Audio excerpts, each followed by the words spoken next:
Let's talk about movies, or architecture in movies, or movies with architecture. Well, whatever term you may choose, architecture plays an important role in setting the atmosphere of a film. Writers and directors will decide on the venues and the surroundings to set the tone for the selected genre they're going for. As architecture is a pretty general term, it is not strictly focused on buildings only. The landscape, the urban settings, and even interiors are carefully utilized from the first to the final act to determine the genuine feel of the film and fit the narrative of the story. So for this video, I would like to talk about the context that the selected architecture elements used to give powerful impact on the story and its audience. Number 1. Cultural context. Usually shown in striking visuals, it is the fresh breath of air that excites us with their traditions, customs, and backgrounds that will be explained as the story progresses. This can be seen in Wakanda, the fictional country the Black Panther rules over, and Atlantis, the mythical underwater city that went down due to an inevitable disaster with hidden technological gems yet to be rediscovered.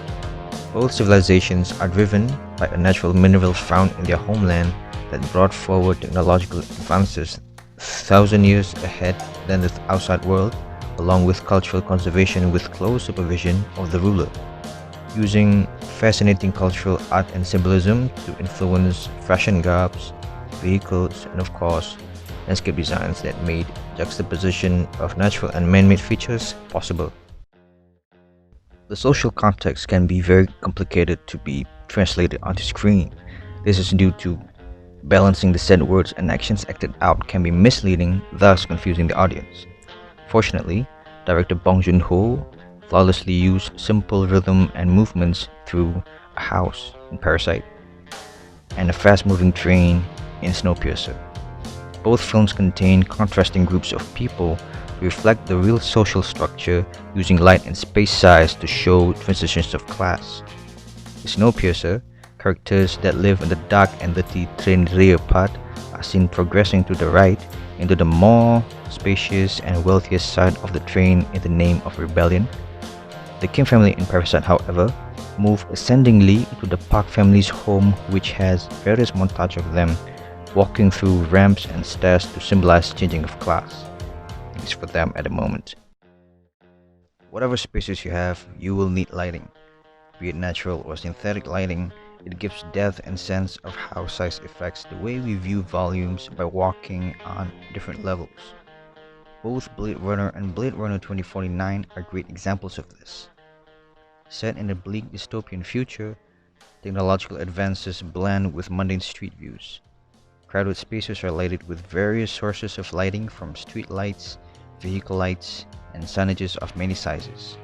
Contrast that to spacious buildings where one strong primary light source illuminates the edges of different big and dark spaces to make each frame stand out for the characters to interact. This is where tech nerds assemble. Knowledge and technical prowess are expanded through various softwares and digital mediums to further explain their work. Tony Stark is the man every architect wishes to be when it comes to high-end technology for them to own. I mean, look at these montages of him working on his suits, the workshop, the AR Jarvis. Imagine all of this in architecture. Visualizing designs at the flick of the wrist would definitely be a game changer. Hours can be saved when we can literally walk into the 3D models. Now, technology has helped architects visualize their designs in a realistic manner. However, hand-drawn sketches and drawings are the hallmark of how architects translate their perspective on paper. Animes are known for containing various real-life buildings and urbanscapes redrawn to their style to tell us where the characters actually reside in or travel to.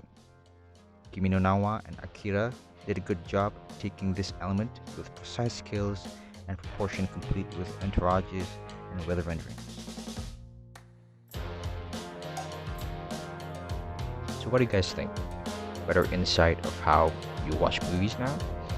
Know any movies with more advanced architecture use? Tell us in the comments below and see you guys. Thank you.